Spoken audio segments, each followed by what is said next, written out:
Jim, it wasn't a classic game, but through to the next round of the FA Trophy, a clean sheet and a Danny Rowe goal as well. You must be pretty pleased on reflection. Yeah, I'm pleased. We want to win every game. It's a big game for us, with the holders. So, give credit where credit's due. Kearson have been doing really well recently. We've looked over a few clips of them. They haven't conceded a goal in 423 minutes or something like that. So, they're a team in form. They've done well in the last round against Kidderminster, I think it was. So, they made it difficult for us. We touched on them trying to play the game the right way. They're a little bit open when they play out, and if we can get a regain in the middle third, we can exploit and maybe counter attack against them. There's good opportunities to do that. We just couldn't get the final touch. Opposition are always going to come and away from home and bank up and make it difficult for you. You got 10 outfield players behind the ball. It was hard for us to break down. We moved it side to side. I thought there was some good play. I thought we were well in control, well on top. We got the first goal, and you're hoping that you can kick on and get the second goal. And that was the case. We were trying our best. We've missed too many chances today. One criticism to the players would be that we weren't clinical enough or ruthless enough when we should have been, because if you get the second goal, I feel then you'd run out wavy winners when they've got to come out the slots a little bit more and try and get after you a little bit and become a little bit more, easy to play against. But while the score's 1-0, I've been in those positions myself loads and loads of times.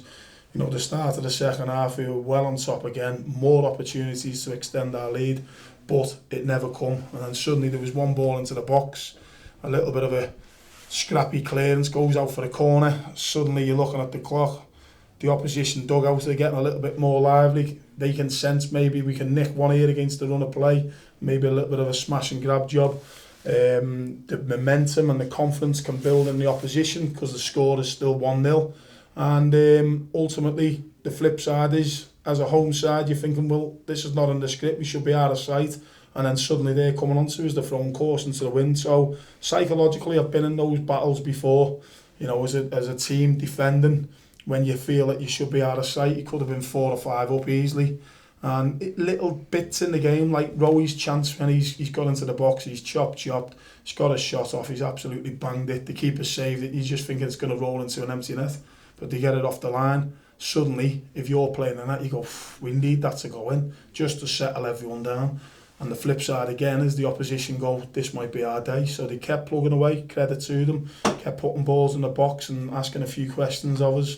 And, decent sides, tough task for us today, but we won the game. We got the all-important goal. We've kept another clean sheet, which is 4 out of 4 since I've been here at the club, at home. I think it's 8 in 11 overall, 7 in 10 since I've been here. So that's a massive positive after the goals against departments, this season. So really pleased with that. Another day we could have scored a lot more, but thankfully we got the all-important one. And in cup football, it's about getting in the half of the next round, and that's what we've done. As you mentioned, obviously Danny Rowe scoring after 25 minutes against a team that are a division below you. I thought some of the fans be sort of forgive him for really saying, this could have been 3, 4, 5 and you expect the floodgates to open, but that wasn't the case. Like you say, even with the pressure we put on, Curzon still came at us and had that little bit of a spell of 10-15 minutes. Is it really about game management and making sure that you're concentrated, fully focused at times, and to make sure that you get the result in the end? Yeah, that's it. I thought we were in full control until that little spell. But all those things that I say, psychologically, I've been in that battle where you think that you should be out of sight, and we should have been out of sight. We should have took our chances to come our way. Sam in goal for us has been really tested. A couple of back passes first half, and that was about it.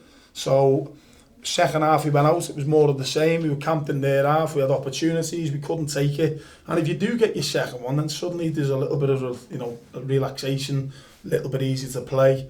The opposition takes the wind out their sails a little bit more. But while it's 1-0, it's always a tricky scoreline. And you see it all the time at any level, any competition, anywhere around the country.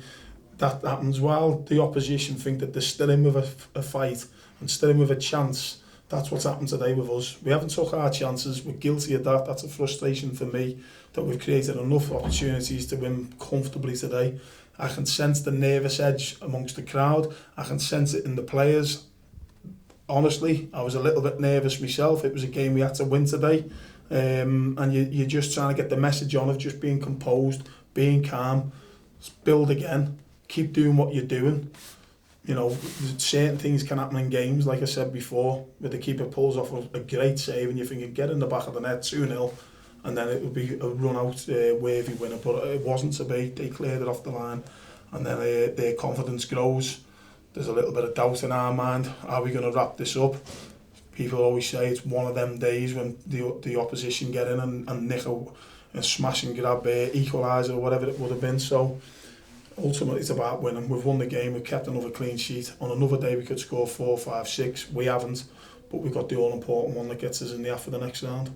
The last 10 minutes, the new signing Andy Kellett came on. He's signed a short-term deal with the Coasters, obviously primarily a left-back or left-sided player, with a lot of options in that area. What does Andy sort of provide to the team, and what can we expect from him? Kells is a local lad. Obviously, he's he's not far away. He's got good experience. He's played at a higher level.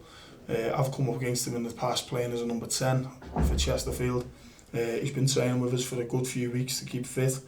So, it's quite an easy one really, without going too in depth with it. It's just another body in the squad, an experienced one, a decent one who can cover a few positions.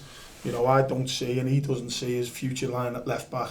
But I think he could play anywhere else. He could play in a 3-man midfield as one of the attacking ones. He can play in the 10. He can play either side, off the wings. He's got a bit of pace. He's technically good. He's shown that in training. So it was quite an easy decision, man, as I say, without going too in depth on it, to get another body into the squad, because you can get caught this stage of the season with the amount of games, suspensions, risk of injury. The amount of games coming now, it's thick and fast. So it's a body in our squad that can help us, and an opportunity for him to stake a claim to get a longer contract and us to have a little look at him between now and the end of January. Obviously, the last 2 games against Barnet and Sutton haven't been the results that we quite wanted. The next 5 games, obviously, you've got the likes of Barrow twice, Stockport, Sheffield United, Yeovil. What would be your sort of message to the players to try and get the confidence back, the momentum back, and to try and get a few good results over Christmas and New Year? Try and win every game. It's always the way. That's what we want to do. Back yourselves, embrace any challenge that comes your way. As you say, that it's a batch of fixtures coming our way now, certainly with the likes of Yeovil. Stockport are doing okay. Barrow at top of the league and doing really well and looking fantastic side. FA Cup coming now, and that's what I mean. It's really hectic this stage of the season. Everyone's personal life becomes a little bit different because family members are off school, off work, kids are off school, Christmas time, etc. But we're professionals. We've got to make sure that we do what we can to get ourselves right and embrace every challenge that comes our way. So they are on paper tough games, but I'm not too sure about confidence and momentum, because when we've won all the cup games that we've been in. League programme could be a little bit better. I feel that we should have more points on the board. I think we should have beat Maidenhead in my first game. I think we should have beat Dover at home. I think we should have won on Tuesday night. I think we would have won if we would have had 11 men on the pitch. I thought it was only a matter of time before we scored. We actually scored a good goal with Jordan Williams, which was ruled out for offside. But looking back on the video, it was onside.